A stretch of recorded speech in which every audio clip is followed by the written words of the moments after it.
Hello बच्चों, मैं हूं ईशांत अग्रवाल। आपका स्वागत है हमारे चैनल पे। आज मैं आपको एक्सरसाइज 2.2 के जो क्वेश्चन बच गए थे, मतलब 9 से लेके 16 तक के क्वेश्चन जो बच गए थे, वो आज मैं आपको इस वीडियो में कराने वाला हूं। 1 से लेके 8 तक के मैंने पिछली वीडियो में आपको करा दिए थे। होपफुली आपने अभी तक वीडियो देख ली होगी। अगर नहीं देखी है तो आज के मैं वीडियो में डिस्क्रिप्शन में उस वीडियो का लिंक आपको दे दूँगा। ठीक है, उस वीडियो को देखिए और मेरे को कमेंट करके ज़रूर बताइएगा कि आपको वो वीडियो कैसी लगी, मतलब आपको समझ में आया कि नहीं आया। ठीक है ना। तो देखिए, हम एक्सरसाइज 2.2 का क्वेश्चन नंबर 9 कराते हैं आज की। The ages of Rahul and Harun are in the ratio of 5:7। 4 years later the sum of ages will be 56 years। What are the present ages. कहने का मतलब इस क्वेश्चन में क्या कह रहा है कि राहुल और हरून की एज का जो रेशियो है वो इतना दे रखा है आपको। 4 साल के बाद दोनों की एज को अगर जोड़ा जाए तो वो 56 ईयर होता है। ठीक है ना। तो आपको क्या निकालना है, उसकी प्रेजेंट एजेस निकालनी है, मतलब इस टाइम पे वो कितने साल के हैं। तो देखो हम क्या करेंगे कि लेट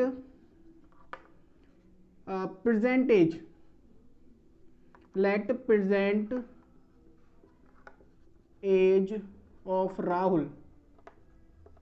राहुल की प्रेजेंट एज कितनी मानेंगे हम, आगे वाला राहुल है तो उसको 5x मान लिया हमने, और हरून क्या है ना, हरून बाद में लिखा हुआ है तो हरून को हमने क्या मान लिया 7x।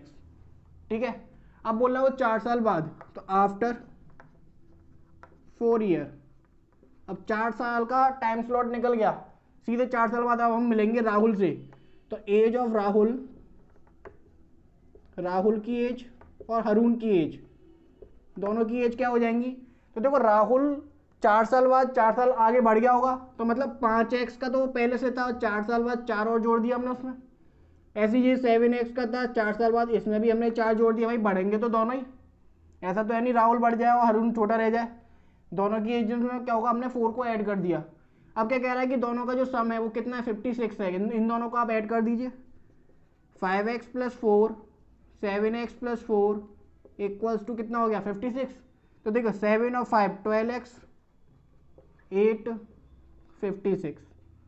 12x equals to 56 minus का 8 हो जाएगा। 12x इक्वल्स टू 16 में से 8 जाएगा, 8 बचेगा 12। 12 4 जा कितना होता है 48। तो कहने का मतलब आपका x कितना आ गया, आपका 4 आ गया। x कितना आ गया आपका 4 आ गया। लेकिन हमको x नहीं निकालना, हमको परसेंटेज निकालनी है, जो कि ये दे रखी है, ये वाली है और ये वाली है। ठीक है ना। तो इसमें वैल्यू पुट कर दो क्या कि प्रेजेंट एज, ये मैं वहाँ पे लिख दे रहा हूँ। ठीक है, यहाँ पे आपको दिखाई नहीं देगा, मैं इधर लिख देता हूँ आपको कि present age of Rahul. Rahul की प्रेजेंट एज कितनी थी 5x थी, तो x की वैल्यू हमारे पास आ चुकी है 4, तो 5 × 4 20 ईयर। ऐसे अगर मैं बात करूँ हरून की, हरून कितना था 7x, तो 7 × 4 28 ईयर।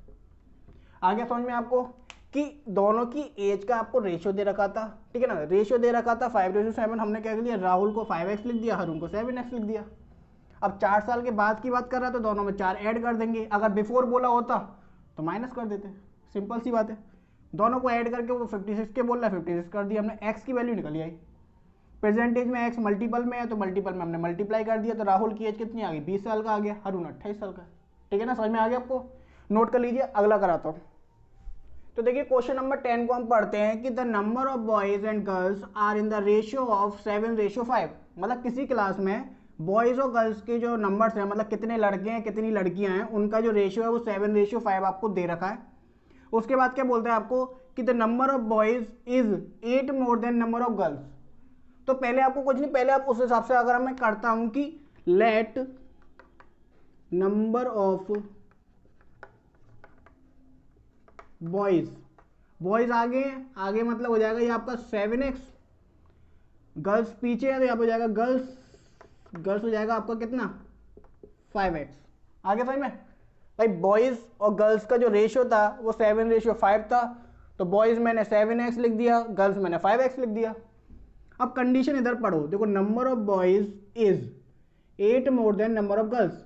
अगर मैं इसको लिखता हूं तो कैसे लिखूंगा कि number of boys is 8 more than, या फिर ऐसे नहीं ऐसे लिख दो कि 8 more than number of girls. वो जो कह रहा है कि जो लड़कों की संख्या है वो लड़कियों की संख्या से 8 ज़्यादा है। तो लड़के हो गए ये, लड़कियां हो गई ये, उसमें 8 जोड़ देंगे तो दोनों बराबर हो गए, ठीक है ना। इस कंडीशन को मैंने ऐसे लिख दिया। अब नंबर ऑफ बॉयज कितना था आपका 7x, गर्ल्स कितना था 5x प्लस 8, इधर ले जाओ इसको, सब्ट्रैक्ट हो जाएगा तो 7x माइनस का 5x equals to 8, 2x equals to 8, then x की वैल्यू कितनी आ गई आपकी, x की वैल्यू आ गई 4। भाई हर किसी में 4 आ रही है। अब क्या कह रहा है आपसे, टोटल स्ट्रेंथ पूछ रहा है, तो देखो total strength of class, strength का मतलब क्या होता है, लड़के और लड़कियां दोनों को मिलाकर, तो देखो number of boys plus girls, boys और गर्ल्स जोड़ दो तो बॉयज कितने थे 7x, गर्ल्स कितनी थी 5x, ऐड कर दिया 12x, और 12 में मल्टीपल कर दो किसका 4 का, क्योंकि x की वैल्यू 4 आई है, 12 4 जा कितना आ गया 48, मतलब एक क्लास में 48 बच्चे हैं, जिसमें से कि आपकी क्या है 7x बॉयज हो, ये वाली बची हुई कितनी है गर्ल्स है। आगे समझ में आपको, नोट कर लीजिए। तो देखिए क्वेश्चन नंबर 11 को हम पढ़ते हैं कि Bhaichung's father is 26 years younger than Bhaichung's grandfather and 29 years older than Bhaichung. कहने का मतलब बायचुंग है कोई बच्चा, उसके पापा अपने मतलब उसके दादाजी से 26 साल छोटे हैं और बायचुंग से कितना 29 ईयर बड़े हैं। तो एक सिंपल सा क्वेश्चन मैं पूछ रहा हूं कि बायचुंग के पापा, बायचुंग के दादा और बायचुंग में से सबसे छोटा कौन सा होगा। अब जे मत कह देना दादा, तो देखो लेट बायचुंग एज, बायचुंग की एज हमने मान ली x ईयर है, मतलब हमें नहीं मालूम कितने का है, तो हमने मान ली x ईयर्स का है, ठीक है। अब उसके फादर की एज कितनी होगी, फादर की एज, फादर कितने हैं 29 ईयर ओल्डर है, तो 29 है तो x प्लस 29 कर दें, ठीक है। अब ग्रैंडफादर की बात आई, ग्रैंडफादर, ग्रैंडफादर की जो एज आएगी वो क्या कह रहे हैं कि ग्रैंडफादर क्या 26 साल बड़े हैं, तो x प्लस 29 में जो पिताजी की एज थी उसमें मैं 26 और जोड़ दूं। भाई बायचुंग x था, पिताजी 29 ईयर ओल्डर है तो मैंने 29 ऐड कर दिया। अब ग्रैंडफादर 26 साल और बड़े हैं तो 26 और ऐड कर दिया, तो x प्लस 9 और 5 बचेगा, ये 4 और ये 5 हो गया, ठीक है। आगे समझ में, तो देखो ये बायचुंग की आ गई, पिताजी की आ गई, उसके दादाजी की आ गई, और तीनों की एज का सम कितना बोल रहा है वो 135, ऐड कर दो, तो देखो ये हो जाएगा आपका x प्लस, ये हो जाएगा x प्लस 29, तो ये हो जाएगा आपका x प्लस 55, और तीनों को मिला के कितना है 135। आगे समझ में, बहुत सिंपल है कि ये x हो गया, x प्लस 29 हो गया और x प्लस 55, तीनों को ऐड कर दिया, ये 1 2 3, तो ये हो गया आपका 3x, इनको ऐड कर दो, ठीक है ना। क्रॉस चेक करते हैं ना भाई, 9 और 5 14 का 1, 7 और 1 8, ठीक है। 3x इक्वल्स टू 135 माइनस का 84, 3x इक्वल्स टू ये हो जाएगा आपका 1, और 13 में से 8 बचेगा 5, x की वैल्यू 3 1 जा 3, 3 7 जा 21, मतलब 17 आ गई आपकी x की वैल्यू। अब क्या पूछा उसने, age of each of one of them, कहने का मतलब तीनों की एज पूछी है उसने, इसकी भी इसकी भी इसकी भी। तो देखो हैंस आपको क्या करना होता है कि सबसे पहले यही देखना होता है कि सबसे छोटा कौन है, क्योंकि x जो लेट किया जाता है वो स्मॉलेस्ट किया जाता है, मतलब सबसे छोटे वाले को। तो बायचुंग छोटा था मैंने x मान लिया, पिताजी उसके कितने थे 29 बड़े तो 29 ऐड कर दिया, दादाजी फिर 26 थे तो 26 भी ऐड कर दिया, तीनों को ऐड करके 135 हो गया, सॉल्व कर दिया आपका। आगे समझ में आपको, देख लीजिए नोट कर लीजिए, अगला कराता हूँ, ठीक है। तो देखिए क्वेश्चन नंबर 12 को हम पढ़ते हैं कि 15 years from now Ravi's age will be 4 times his present as.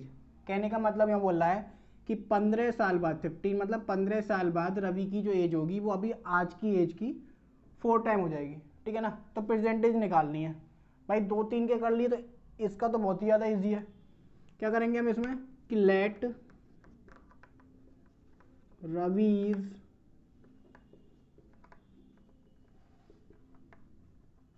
Percentage x year मान ली मैंने, ठीक है, प्रेजेंट को मैंने एक्स मान लिया। तो देखो आफ्टर 15 ईयर्स, 15 साल बाद ही तो बोल रहा है वो, 15 ईयर्स फ्रॉम नाउ, तो रवि की एज कितनी हो जाएगी, रवीज एज, 15 साल बाद उसमें 15 ऐड हो जाएगा, समझ रहे हो ना भाई। प्रेजेंट एज को मैंने एक्स लेट कर लिया, 15 साल बाद 15 ऐड कर दिया। अब जैसा बोल रहा है वैसे वैसे करते जाओ। देखो 15 साल बाद की एज, 15 साल बाद की एज जो होगी वो 4 टाइम हो जाएगी किसकी, प्रेजेंट एज की। प्रेजेंट मतलब हो गया आपका ये, ठीक है ना भाई। इसको देख के ही ये स्टेटमेंट बन जाता है क्या कि 15 साल बाद की एज ये दे रखी थी, हमने इधर लिख दिया, विल बी इक्वल हो गया 4 टाइम 4 लिख दिया, प्रेजेंट एज एक्स थी एक्स लिख दिया। अब इसको सॉल्व कर दो तो देखो 4x माइनस का x 15, ये हो जाएगा आपका 3x, 3 से काट दो आप 5 टाइम, x की वैल्यू कितनी आ गई 5 साल भाई। प्रेजेंटेज 5 की तो बच्चा है रवीज, प्रेजेंटेज हैंस लिख दो, ठीक है ना। रवि की प्रेजेंटेज x मानी थी, x कितनी आ गई 5, मतलब 5 साल का बच्चा है बेचारा, ठीक है ना। समझ में आ गया आपको। क्वेश्चन नंबर 12 ये वाला सब क्वेश्चन समझ में आ गया, नोट कर लीजिए। तो देखिए क्वेश्चन नंबर 13 को पढ़ते हैं हम कि a rational number is such that when you multiply it by 5/2 and add 2/3 to the product you will get इतना। कहने का मतलब जो कह रहा है कि कोई नंबर आपको लेट करना है या फाइंड करना है, उस नंबर में पहले तो आपको इसका मल्टीप्लाई करना है, मल्टीप्लाई हो जाए तो फिर इसको ऐड करना है, और ऐड कर दोगे तो वो इक्वल टू में इसके बराबर आ जाएगा, ठीक है ना। तो देखो लिख दो कि लेट नंबर बी एक्स, ठीक है ना। हमने मान लिया कि जो नंबर है वो एक्स मान लिया हमने, ठीक है। अब क्या बोल रहा हो कि मल्टीप्लाई करना है इसमें 5/2 का, तो 5/2 एक्स ऐड करना है 2/3 का, तो 2/3 ऐड कर दिया। मिलेगा क्या हमको, माइनस का 7/12 मिल जाएगा, तो हमने ये लिख दिया। अब तो ईजी है, सिंप्लीफाई करना है बस, इसको क्या है ना स्टेटमेंट में लिखना होता है बस। तो देखो इसको 5/2x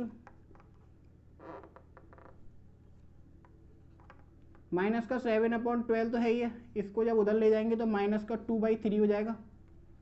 तो देखो 5/2x इक्वल्स टू एलसीएम लो, एलसीएम कितना आएगा इसका 12, 12 से 1 टाइम जाएगा तो वो बचेगा 7, 3 से जाएगा 4 टाइम, 4 2 8 हो जाएगा। तो 5/2x इक्वल्स टू 15/12, 3 से 4 टाइम, 3 से कट गया 5 टाइम, ठीक है ना। तो देखो इसका 5/2x इक्वल्स टू ये कितना बचा यहाँ पे माइनस का 5/4, ठीक है ना। तो देखो x इक्वल्स टू कितना आएगा माइनस का 5/4 है, ये वाला नंबर ऊपर चला जाएगा, ऊपर वाला नंबर नीचे आ जाएगा। काटो 5 बन जा 5, 5 बन जा 5, 2 बन जा 2, 2 2 जा 4, x की वैल्यू कितनी आ गई माइनस का 1/2 आ गई, और यही आपका रेशनल नंबर था, ठीक है ना। एक बार फिर समझ लो कि मैंने क्या किया, नंबर को मैंने x मान लिया, तो उसमें क्या कह रहा है कि वो मल्टीप्लाई करना है इसको 5/2 से, तो 5/2 का मल्टीप्लाई कर दिया, फिर 2/3 ऐड करना है, मैंने ऐड कर दिया, इक्वल टू में माइनस का 7/12, ये उधर माइनस में जाएगा तो माइनस में चला गया, एलसीएम ले लिया, सॉल्व कर दिया, तो आपका 15/12 हो गया, काट दिया 5/4 हो गया। x निकालना, ये नंबर उधर चले गए, सॉल्व कर दिया 1/2 आ गया, और जो x माना था हमने वही हमारा आंसर, ठीक है ना। नोट कर लो, अगला कराता हूँ।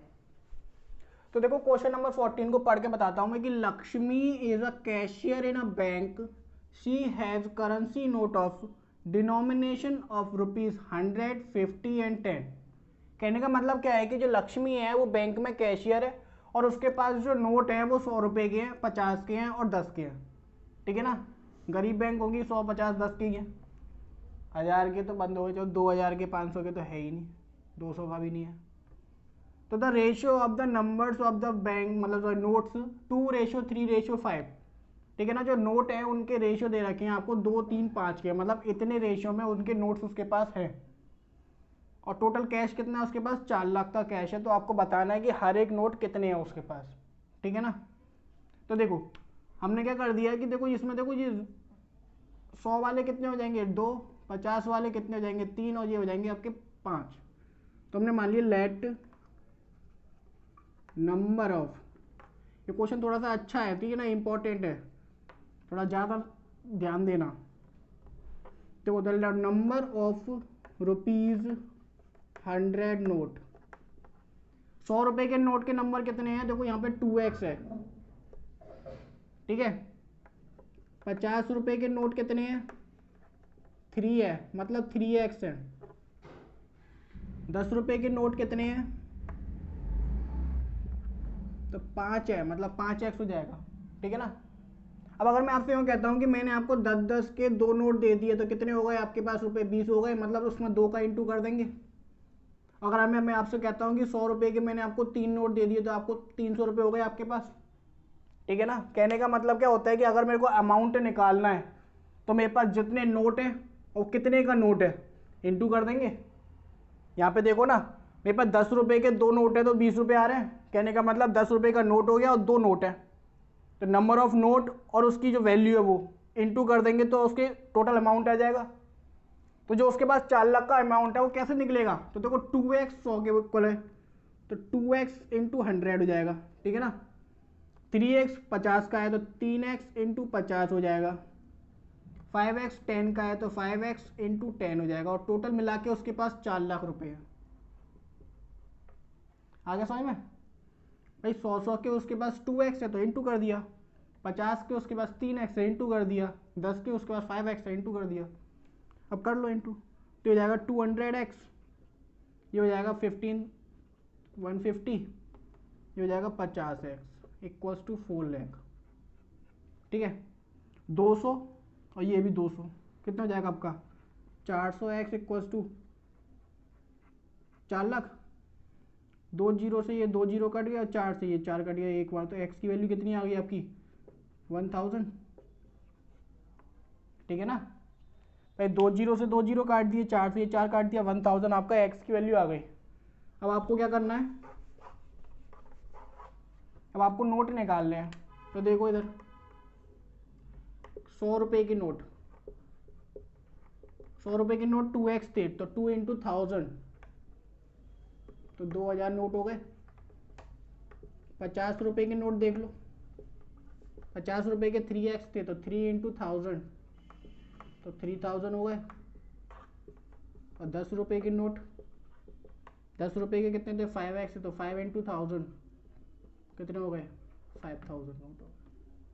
आगे समझ में बहुत ईजी था। देखो इसके हिसाब से मैंने इनकी नंबर ऑफ नोट लिख दिए, इनका आपस में इंटू कर देते तो अमाउंट निकल के आ गया, एक्स आ गया, तो आपने इसमें वैल्यू लगा दी, ठीक है ना। क्वेश्चन बहुत बड़ा है लेकिन सॉल्यूशन इतना बड़ा है नहीं, ठीक है। नोट कर लीजिए, अगला कराता हूँ। तो देखिए क्वेश्चन नंबर 15 को हम पढ़ते हैं कि I have a total of 300 rupee in coin of denomination 1, 2 and 5। कहने का मतलब उसके पास 300 रुपये हैं, 1 रुपये के, 2 रुपये के और 5 रुपये के सिक्के की फॉर्म में है, ठीक है ना। तो यूँ कह रहा है कि 2 रुपये के जो सिक्के हैं वो 5 रुपये के सिक्के से 3 टाइम है, ठीक है ना। मतलब उसके पास अगर 5 रुपये का सिक्का 1 है तो 2 रुपये के सिक्के कितने हो जाएंगे? 3 हो जाएंगे, क्योंकि 3 टाइम है। और टोटल सिक्के कितने हैं? 160 हैं। तो देखो एक चीज़ कि हमने मान लिया लेट 2 रुपये और 5 रुपये में कम कौन से हैं भाई? मैंने अभी थोड़ी देर पहले आपको बताया था कि जो छोटी वैल्यू होती है उसको हम लेट कर लेते हैं। तो 2 रुपये के सिक्के 3 टाइम है 5 रुपये के, तो 5 रुपये के कम होंगे। तो हमने मान ली लेट नंबर ऑफ ₹5 के कॉइन एक्स हमने लेट कर लिए, ठीक है ना। तो 2 रुपये के जो कॉइन होंगे वो कितने हो जाएंगे? 3 टाइम है तो 3x हो जाएंगे, समझ रहे हो ना। देखो 2 रुपये के जो सिक्के हैं वो 5 रुपये के सिक्के के 3 टाइम है, तो 2 रुपये के सिक्के 3 टाइम है तो मतलब 2 रुपये के सिक्के ज़्यादा होंगे, 5 रुपये के सिक्के कम होंगे। तो 5 रुपये के सिक्के को तो मैंने x लेट कर लिया, तो 2 रुपये के कितने हो जाएंगे? 3 टाइम के हिसाब से 3x हो जाएगा। नंबर ऑफ कॉइन कितने हैं? टोटल नंबर ऑफ कॉइन 160 है। जब टोटल नंबर ऑफ कॉइन 160 है उसमें से अगर मैं टोटल सिक्कों में से अगर मैं 2 रुपये के और 5 रुपये के सिक्के हटा दूं तो वो 1 रुपये के सिक्के आ जाएंगे।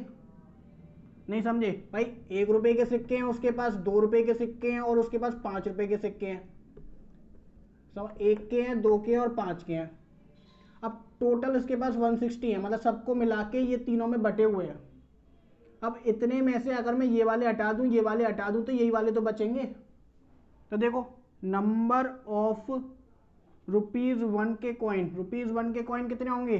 160 में से ये वाले भी हटा दो और ये वाले भी हटा दो, तो कितने हो जाएगा? 160 माइनस का 4x हो गया। बस यही समझने का था इसमें कि ₹5 के कॉइन हमने एक्स लेट कर लिए, ₹2 के कॉइन 3x हो जाएंगे, तो हमने ₹1 के कॉइन कैसे निकलेगा, 160 में से आपने इन दोनों को माइनस कर दिया। अब डिनोमिनेशन के हिसाब से आप इसका इंटू कर लीजिए, जो भाई अभी पिछले क्वेश्चन में कराया था कि ₹1 के हैं तो 1 का इंटू होगा,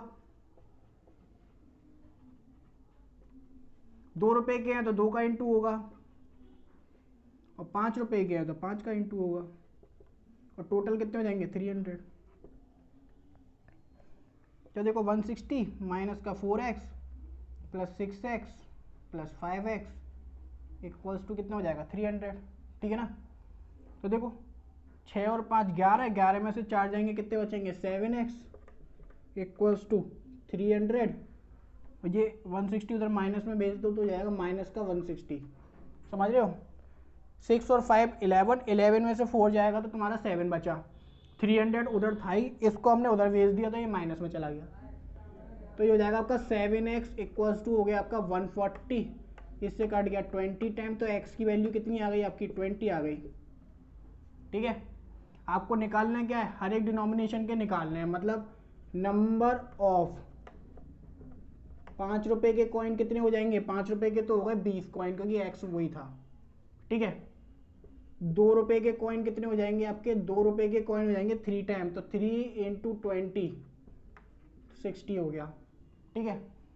₹1 के कॉइन ये है, तो ₹1 के कॉइन 160 माइनस 4 × 20, तो 160 माइनस का 80, तो 180, मतलब इसमें से बचेगा तो आपका 80 आंसर, ठीक है ना। अच्छा क्वेश्चन था, ये वाला भी हम इंपॉर्टेंट कैटेगरी में रखेंगे, तो इसको एक बार फिर से देख लो कि हमने मान लिया इसमें ₹5 के जो सिक्के हैं वो हमने एक्स लेट कर लिए, तो ₹2 के सिक्के क्या हो जाएंगे 3 टाइम के हिसाब से 3x हो गया, टोटल 160 कॉइन थे, तो 160 में से हमने इन दोनों को सब्ट्रैक्ट कर दिया, तो आपका क्या बचेगा, 5 का 2 का हट गया, तो ₹1 के सिक्के आ गए, तीनों में डिनोमिनेशन के हिसाब से हमने इंटू कर दिया, टोटल अमाउंट 300 के बराबर रख दिया, एक्स की वैल्यू आ गई, अब इन तीनों में हमने वैल्यू पुट कर दी, आपके नंबर ऑफ कॉइन्स आ गए, ठीक है ना।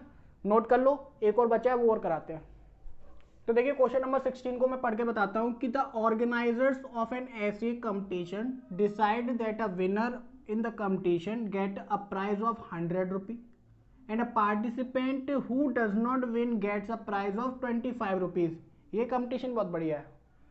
एक ऑर्गेनाइजर ने डिसाइड किया है कि कोई ऐसे कंपटीशन है जिसमें जीतने वाले को तो ₹100 मिलेंगे, ठीक है ना, और जो हार गया उनको ₹25 तो मिलेंगे ही मिलेंगे, ठीक है ना। तो देखो टोटल प्राइजेस मनी डिस्ट्रीब्यूटेड ₹3000, कहने का मतलब सभी लोगों में ₹3000 डिस्ट्रीब्यूट हुए हैं, जीते हैं वो भी और जो नहीं जीते हैं वो भी, सब मिला के ₹3000 का खर्चा हो गया। अब कह रहा है find the number of winner, winner कितने हैं, जबकि टोटल पार्टिसिपेंट कितने थे आपके 63 थे, ठीक है ना, 63 टोटल पार्टिसिपेंट है। तो इसको सॉल्व कैसे करेंगे, हमने मान लिया लेट पूछा क्या हमसे, विनर पूछा है, विनर पूछा तो हम विनर लिखेंगे, ठीक है ना। तो let number of winner, winner winner x हो गया, ठीक है ना। लेट नंबर ऑफ विनर कितना हो गया आपका एक्स, ठीक। अब आपको क्या निकालना है कि डज नॉट विन, यानी तो पार्टिसिपेंट डज नॉट विन। देखो टोटल पार्टिसिपेंट कितने हैं 63 हैं, जिसमें से एक्स तो जीत गए, तो जो बचे हुए होंगे इसमें से सब्ट्रैक्ट कर देंगे तो वो ना जीतने वाले आएंगे, नहीं समझे।